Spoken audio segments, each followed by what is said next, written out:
What's going on, guys? Shadow Hollow here, signing in, bringing you a Monster Hunter World video. And in this video, I'm going to be giving you 20 Monster Hunter tips. Now, for you veteran hunters out there, a lot of this may sound familiar, but there may be one or two things that even you might not know about. For the rest of you, a lot of this will be completely new. So with that said, let's begin.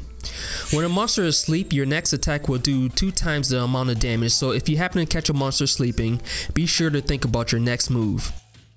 Don't underestimate the power of bombs. Bombs do big damage, and going back to the topic of sleeping monsters, bombs are a good way to inflict massive damage in this situation. Most players drop down the max of 2 large barrel bombs next to the monster's head and ignite them using a regular barrel bomb. If you do this, just make sure the regular barrel bomb is far enough away so that it will hit the bombs but not the monster. Remember, your next hit on the sleeping monster is the one that does the 2 times damage, so you don't want the regular barrel bomb to be the one that hits first. Also, to inflict even more damage, try crafting mega barrel bombs. Use ancient potions to maximize the size of your health and stamina gauges. At the start of each quest, your health and stamina gauge can be increased by roughly 25%, giving you more health and stamina to work with. While we're on the topic of ancient potions, to craft them you will need Kelbi Horns. Kelbi Horns come from no other than Kelbi, and after you take down a Kelbi, you have a chance to get a Kelbi Horn along with Warm Pelt and other items. However, there is a way to guarantee that you get a Kelbi Horn every time. If you take down a Kelbi with an attack that does knockout damage, it will cause the Kelbi to drop a horn every time. The bow, for example, does the arc shot, which rains down pellets that does knockout damage to monsters, so try to figure out what your weapon knockout attack is if possible. Use a Farcaster for quick escapes. If you find yourself low in health with no time to heal and are about to die from monster's attack, you can use a Farcaster to immediately take yourself out of battle and back to camp. There you can be safe, heal up, and live to fight another day. Farcasters can be crafted using a smoke nut and an excite shroom. Use traps on exhausted monsters. Exhausted monsters stay stuck in traps for a longer duration than neutral or raged monsters.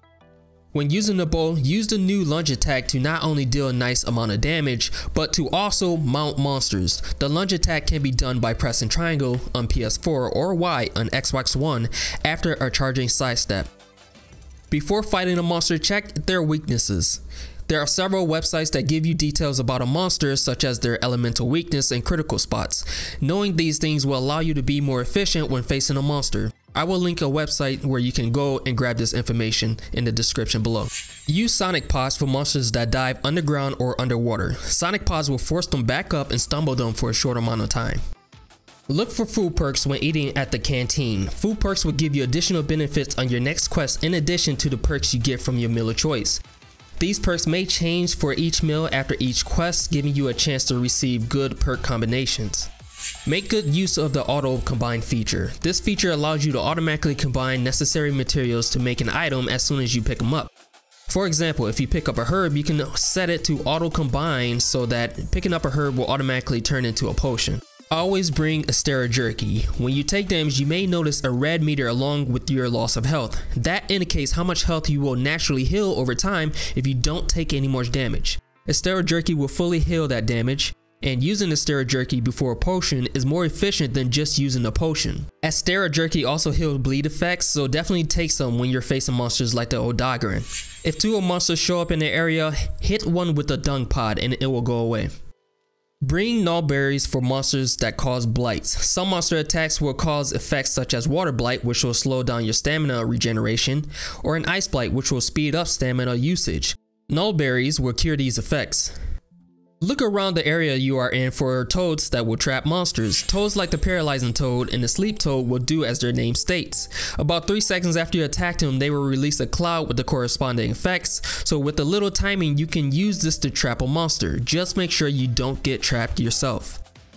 You can mine the backs of monsters like the Rattlebon and the Uragon after you knock them over for additional items and materials.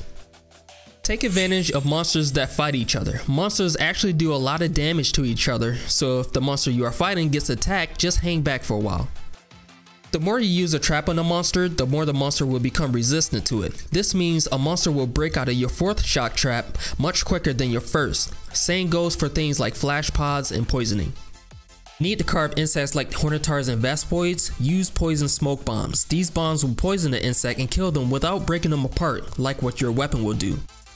Bring Lifepowder when hunting in a group. If your teammate is getting roughed up in a corner by a monster and has no time to heal, you can use a Lifepowder. Lifepowder heals everyone on your team around the area.